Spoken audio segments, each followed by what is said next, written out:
Nah, automata, saya juga udah cerita ya waktu pekan kemarin tuh, automata itu adalah abstraksi dari suatu mesin, di mana mesin ini tuh bisa mengenali, menerima, serta membangkitkan kembali sebuah kalimat dalam bahasa tertentu. Nah, dan si automata ini karena contohnya apa? Contohnya grammar dan automata itu kan grammar atau bahasanya itu adalah kalimat yang dikeluarkan oleh suatu automata gitu ya. Jadi kita bisa membayangkan automata itu sebagai manusianya. Jadi manusia, misalnya manusia yang bisa berbahasa Indonesia, maka dia bisa mengenali bahasa Indonesia, dia bisa membangkitkan kembali bahasa Indonesia. Nah, kalau ada manusia yang bisa mengenali bahasa Afrika, berarti dia nggak akan bisa mengenali bahasa Indonesia gitu. Artinya satu bahasa berarti ada satu automata, gitu ya. Jadi ada pasangannya. Suatu tipe bahasa nanti ada pasangan automatanya. Ya, contoh bukan contohnya. Nah, ini adalah pasangannya nih. Jadi regular grammar pasangannya itu adalah finite automata. Ya, ini artinya si mesin finite automata ini dia bisa mengenali, kemudian membangkitkan kembali dan memahami bahasa regular grammar gitu. Terus ada automata push down automata. Dia bisa mengenali, memahami dan membangkitkan kembali bahasa konteks free grammar. Nah, nggak bisa misalnya bahasa konteks free grammar itu dilontarkan atau dimasukkan ke finite automata. Itu tuh nggak akan bisa. Karena ya tadi, satu automata itu dia hanya mengenali satu bahasa saja. Ya, jadi makanya dipasang-pasangin kayak gini, regular grammar, finite automata, konteks free grammar itu mesinnya adalah push down automata. Konteks sensitive grammar, mesinnya beda lagi, namanya linear bounded automata. Nah, bahasa unrestricted atau kita sebut juga bahasa natural, itu mesin automatanya dinamakan mesin Turing, ya. Mesin Turing itu adalah awal mula komputer kita ya, ini menggunakan mesin Turing. Bentar.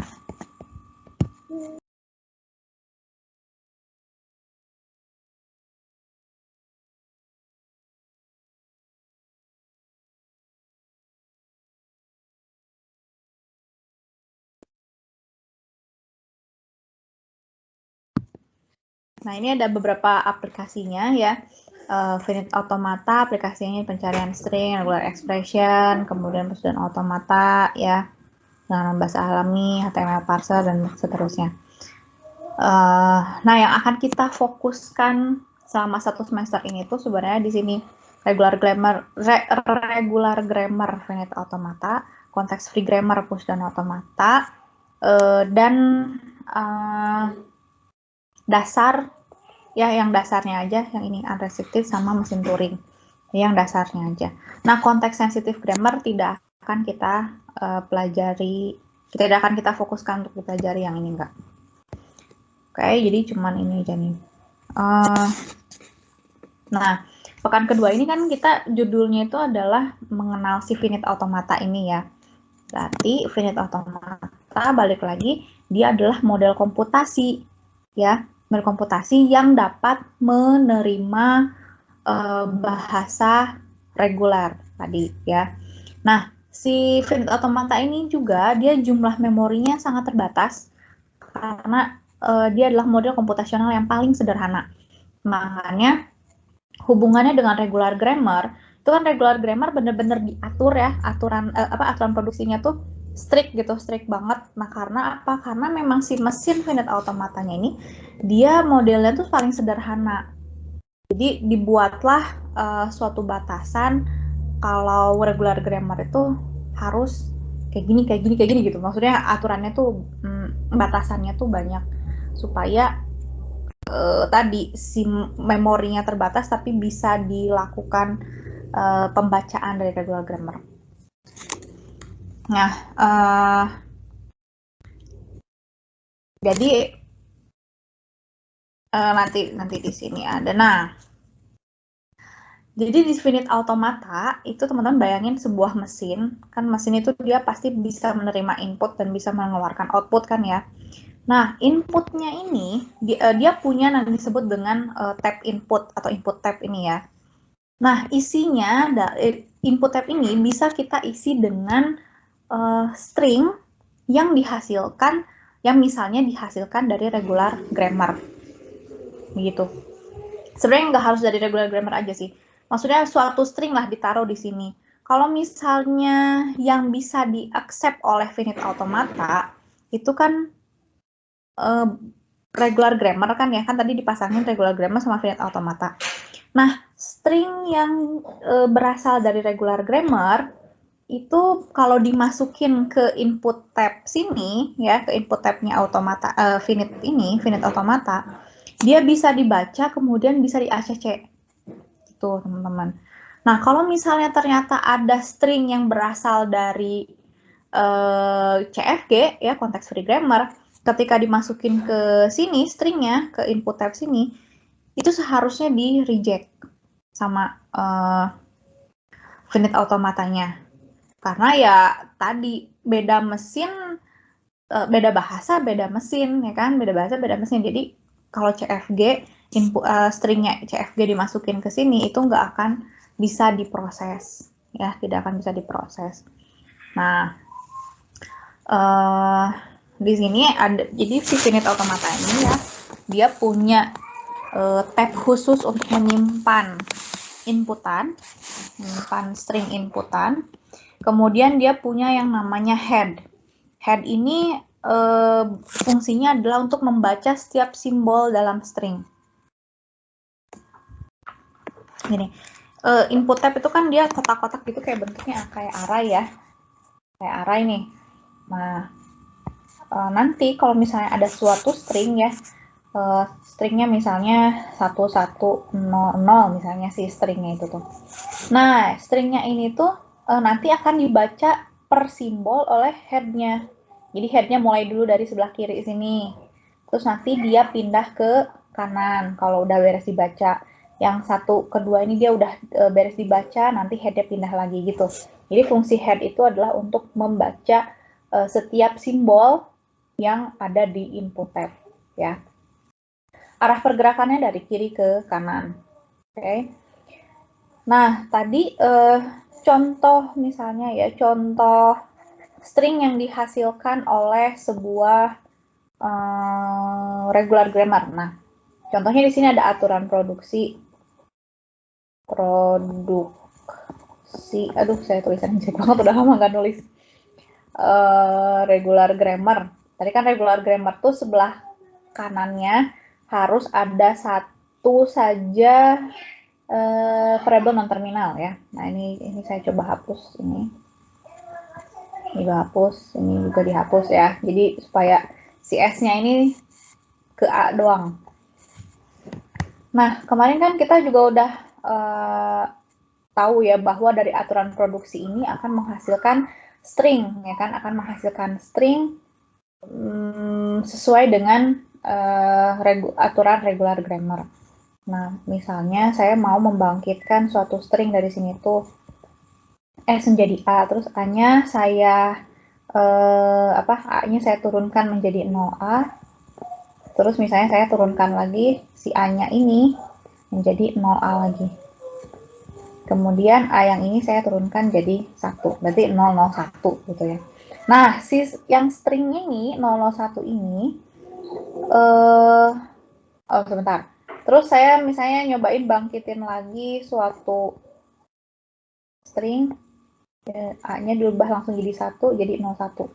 Nah, kumpulan dari string yang ini ya, yang saya bangkitkan barusan, itu 01 sama 001 dan seterusnya, itu mereka kalau dikumpulkan dalam suatu himpunan, dia menjadi bahasa, gitu kan ya kemarin konsepnya.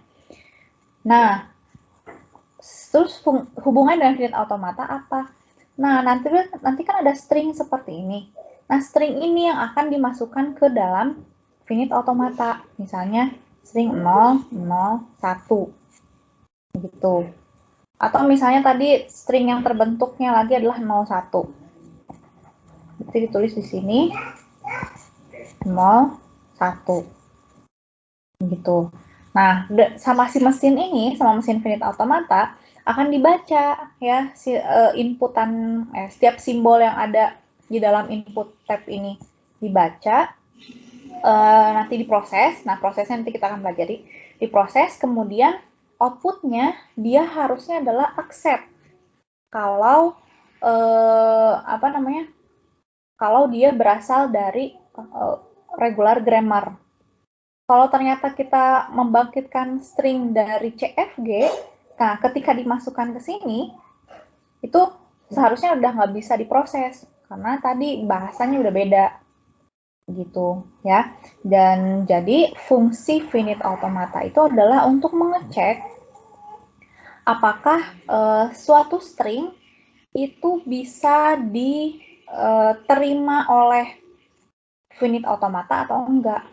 Kalau bisa diterima, berarti string itu tuh masuk ke regular grammar. Karena kan finite automata itu dia hanya mengaccept bahasa reguler.